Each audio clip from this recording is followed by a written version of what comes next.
I bet you didn't know the horrific torment that Junko Furuta went through. This video suggestion came from Everyone Loves Ashlyn. They sent me a donation and told me what they would like for me to do a TikTok on. At the end of this video, I'll explain how you can do the same. Now I'm giving a warning. This is very, very graphic. Junko was a beautiful young woman with high dreams of becoming a singer. She went to school and then worked every single night to raise up money to go on a trip. One night on her way home, she was abducted. And the next 40 days of her life were absolute torment. She was abducted by 4 teenage boys who don't even deserve to have their names spoken. Junko was forced to call her family and tell them that she had run away and everything was fine. She was forced to do so that police would not intervene. She was just a child. She was only 17. Yet these boys around her age looked at her as if she wasn't even human. Over the course of Junko's capture, she was assaulted over 500 times.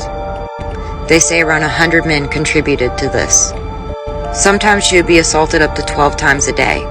They forced her to shave her body, dance nude in front of them, and touch herself in front of them.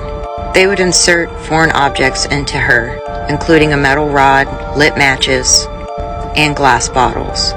She was forced to drink alcohol, milk, and water. That's all she was allowed to have. She was forced to inhale paint thinner. Her arms and legs had been burnt with lighter fluid. By the end of this, she was so emaciated and so infected that she gave off a rotting smell, causing the boys to lose interest in her.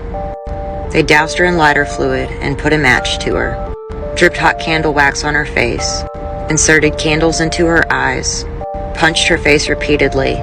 She was forced to drink her own urine. They continuously dropped an iron exercise ball onto her abdomen. This attack went on for 2 hours, and she finally succumbed to her injuries. The 4 boys took Junko's body and placed it in a 55-gallon drum, which they then filled with cement. 1 boy was sentenced to only 20 years, and the other 3 under 10. They've all already been released, though some reoffended, and others bragged about their part in the crime. Have a specific subject or story you would like for me to cover on my TikTok? Here's how you can do so. You can send a donation to my Venmo, PayPal, or Cash App. Just make sure to include your username in the notes. I'll follow you back and send you a message. Then you can tell me what you would like for me to do a TikTok on. Y'all, this Junko case messed me up. It really got to me.